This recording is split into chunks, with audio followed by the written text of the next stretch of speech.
Worksheet 5 of the chapter Exponents and Powers. The question is simplification. So I'll solve a few, then you'll get the idea. Copy the questions very carefully.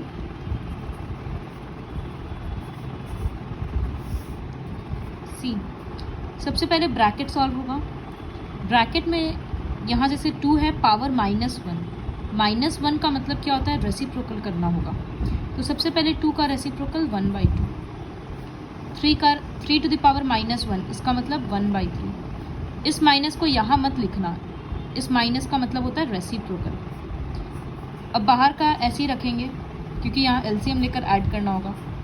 उसी तरह से यहाँ 1/6 plus this is -1/8 and then reciprocal. जब LCM लेकर इस तरह से add करेंगे और यहाँ 6 and 8 का एलसीएम 24,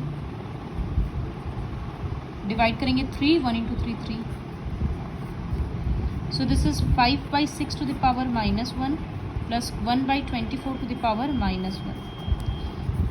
अब इसको ब्रैकेट से बाहर निकालना है तो फिर से -1 है तो इसका रेसिप्रोकल हो जाएगा और इसी तरह से इसका भी रेसिप्रोकल हो जाएगा. 5 और 1 का एलसीएम 5 डिवाइडेड बाई 5 1, तो 1 into 6 is 6 plus 5 divided by 1 5, तो 24 into 5 करेंगे 120. So this will be 126/5. अब इसको मिक्स्ड फ्रैक्शन में ले आना. This will be 25 1/5. So this will be your answer. So in simplification there is no new rule. You just have to follow the previous step. Now I'll do some questions, but I'll leave the question after 1 or 2 steps so that you'll complete. तो इसमें step follow करने से क्या समझ में आ रहा है? पहले तो ब्रैकेट सॉल्व होता है. ब्रैकेट में दिख रहा है कि माइनस है तो फिर पावर में माइनस है तो रेसिप्रोकल करके लिख दिए. अब इसका ब्रैकेट में ये माइनस तो रहेगा, इसको हटाने के लिए रेसिप्रोकल लिख दिए. अब यहाँ कुछ कट नहीं रहा है तो ये हो गया 1/6 पावर स्क्वायर इंटू -8/3. 1/6 मतलब 1/36 इंटू -8/3. ये दोनों नंबर 4 से कट रहा है. 4 2s 4 9s. So this is -2/27. इसी तरह से suppose question number 6, 3/7 to the power -2 divided by 4/7 to the power -2. -2 है तो सबसे पहले माइनस हटाने के लिए इसका रेसिप्रोकल करेंगे. 7/3, 2 रह जाएगा डिवाइडेड बाई 7/4, यहाँ भी 2 रह जाएगा. अब हम लोगों को क्या पता है, बेस तो सेम है नहीं तो फिर ब्रैकेट ओपन करना होगा. 7 square is 49 by 3 square is 9 divided by 49/16. 4 square is 16.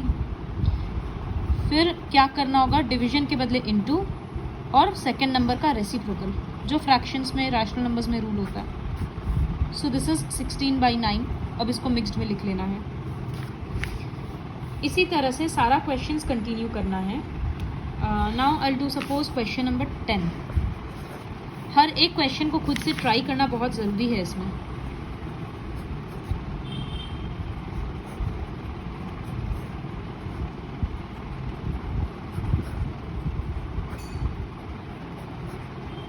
इस तरह का क्वेश्चन एक बार ऑलरेडी कराए हैं तो इसका मतलब क्या समझ में आ रहा है कि यहाँ पर पहले सॉल्व होगा. बाई है तो डिवीजन है, बेस सेम है तो आई राइट -12, पहला पावर -3, फिर डिवीजन के लिए सब्ट्रैक्शन का साइन. अब यहाँ -4 है तो ब्रैकेट देकर -4, फिर ये बीच का माइनस लिख दिए.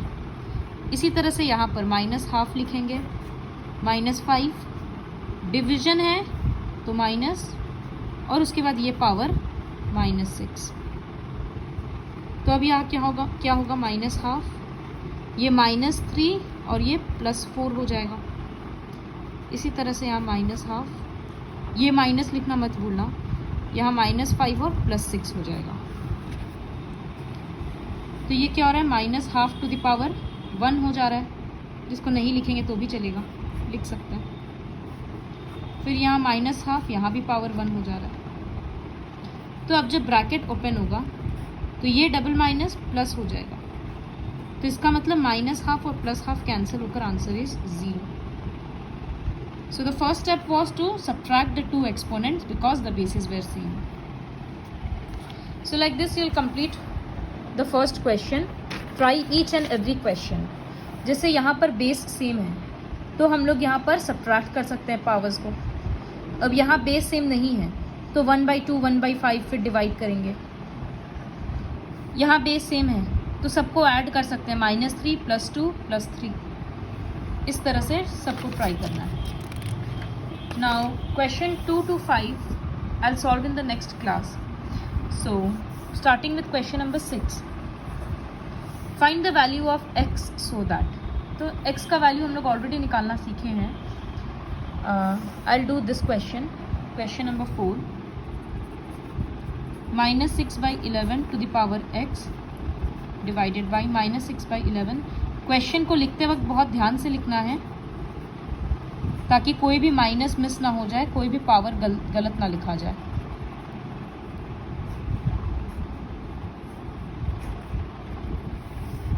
नाउ विच इम्प्लाइज, ये तो अभी सिंपल ही है तो -6/11 टू द पावर x ही लिखेंगे डिवाइडेड बाई, पर पावर्स क्या होता है, मल्टीप्लाई हो जाता है, तो इसका मतलब -6/11 -2 इंटू -1 +2 इक्वल्स टू -6/11, यहाँ मल्टीप्लाई होगा तो -6। अब इन दोनों का बेस सेम है तो -6/11 x, डिवीजन है तो माइनस, उसके बाद नंबर क्या है 2। अब यहाँ क्या हो गया, बेस सेम हो गया, तो I will write since bases are same therefore x -2 equals to ये पावर -2 उधर जाकर प्लस हो जाएगा तो x equals to -4। For question number 3, 5/7 square divided by 5/7, 3x + 1 equals to 5/7 to the power 4। तो यहाँ समझ में आ रहा है बेस सेम है तो सब्ट्रैक्ट करेंगे, तो जब सब्ट्रैक्ट करेंगे तो लिखेंगे 2 माइनस, जब ये टर्म लिखना होगा तो ब्रैकेट देकर लिखना क्योंकि दोनों टर्म माइनस होगा। तो एक बार जब ब्रैकेट ओपन करेंगे तो दिस विल बी 5/7, 2 यहाँ पर -3x और इसके लिए -1। फिर एक स्टेप और लिख सकते हैं, 2 - 1 1, तो ये हो जाएगा 1 - 3x पावर में, और यहाँ पर 4 रहेगा। फिर लिखेंगे सिंस बेसिस आर सेम तो इक्वेशन डिराइव करना होगा। तो इसी तरह से क्वेश्चन नंबर 6 कंप्लीट करना है। Now coming to question number 7, if p/q equals to this, तो p/q का एक वैल्यू दे दिया और p/q टू द पावर -2 का वैल्यू निकालना है, तो वो कैसे करेंगे। p/q का जो वैल्यू दिया है सबसे पहले उसको थोड़ा सिंप्लीफाई करके लिखेंगे, तो बेस तो सेम है नहीं तो 2/3 का स्क्वायर मतलब 4/9 इनटू माइनस है तो पहले तो रेसिप्रोकल कर देते हैं। अब क्या होगा 4/9 इंटू 3 टू द पावर 4 मतलब 4/3, तो 2 बार तो 3 9 के साथ ही कट गया, तो अब ये क्या हो गया 4 × 3 12, 12 × 3 36, इसका मतलब p/q का वैल्यू आ गया 36।